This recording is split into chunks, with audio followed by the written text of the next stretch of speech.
Hey guys, Leif here from iTech. Today I'm going to show you how the external stapler works on the Konica Minolta Bizhub.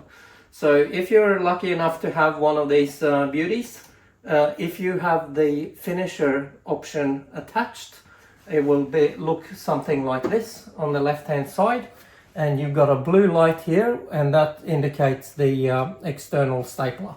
So the way that works, and you can also see on this image here, that means that you should put your document face down, so it will do a corner stapling. And I've got a document here with 3 pages, and I want my corner staple in the top left corner.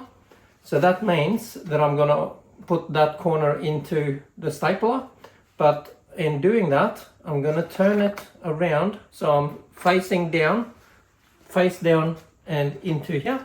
Hold it for a second and you see that blinking blue light, and I've now got my staple in the corner.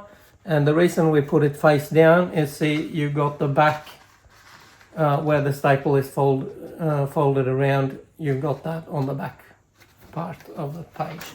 So that's it, that's how we use the external stapler.